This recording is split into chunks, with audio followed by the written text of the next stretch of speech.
Hi, my name is Neil, and today I'm going to be talking about allergies, them getting worse, and how global climate change has a hand in it. First, let's talk about what kind of allergies exist. It's especially common in Arizona. Dust is a big one. Another one can be from pets. They produce something called dander, and can be a cause of allergies. Food is another big one. Peanuts is probably the most common. I think I know three or four people that have it. Mold is another thing that can cause allergies. Big one today, though, that we're going to talk about and be the focus of today's topic is pollen. And so, how does it work? So, usually something like pollen will enter the body. This is pollen right here. It'll go in like through the nose, and then the immune system will wrongly identify it as harmful. So, there's something that happens where it will start releasing like chemicals and the like, and it will basically make the area swell up just a bit through like a chemical histamine, and it will cause a lot of things, causing like here in SpongeBob, he's about to sneeze, his eyes are watery. And other things that can be commonly caused are like runny nose, itchy eyes. They're very typical during allergy season. And so, why are allergies getting worse? So, plants love warm weather, and global emissions are going up. Um, I think back in the 1970s or so, it was about 300 parts per billion for something called CO2, which is a greenhouse gas, which makes it easy for heat to get into the earth, but it makes it hard to get out.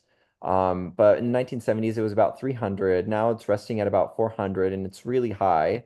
And that causes the air to get warmer, and the seasons that were colder to kind of die down in their coldness. So we have things like increased pollen, and in turn, that will also worsen allergies.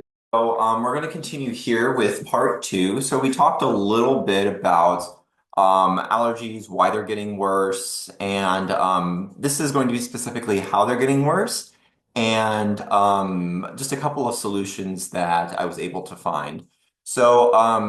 I was able to look up online these charts, and every region in America has their own chart like this where it tells you what is going to be the allergy during and what is the season in which it's active. For example, something here is like cottonwood. Cottonwood starts in March, ends in May.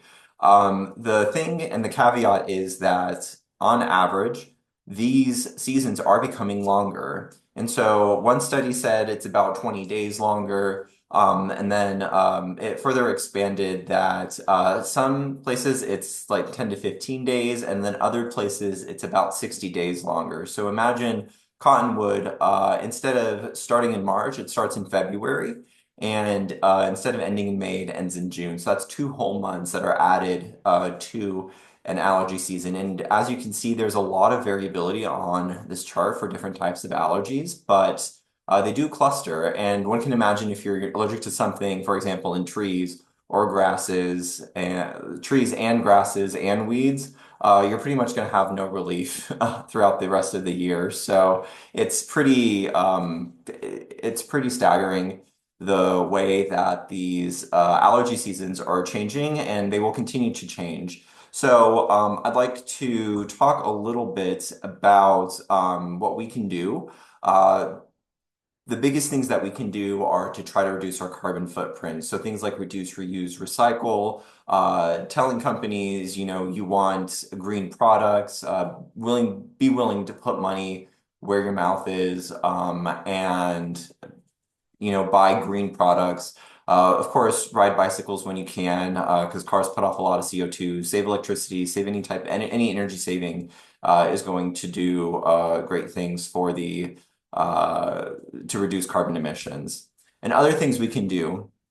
So especially in Arizona, there has been an influx in non-native plants that have been added to our ecosystem. Along those lines, it's mostly like grasses, and other types of things like trees that have been added, and they require a lot of water and they do put out a lot of pollen. So choosing plants that are more native to Arizona, they require less water, they're healthier for the environment, and then there's not like energy that's being expended to purify water in order to run sprinklers and that type of thing. So that's one way we should reduce the carbon footprint aspect. And another thing that we can do uh, is xeriscapes, and that basically comes from the Greek word xeros, meaning dry, and scape like landscape. And it's basically using more rocks and these types of landscaping practices instead of things like grass, which actually will increase pollen count. So along with those non-native grasses and trees, just reducing the amount of green in a desert where it's not, the color green is just not typical unless it's something in a cactus. That'll help reduce pollen counts by quite a bit. And yeah, that's my presentation. Thank you.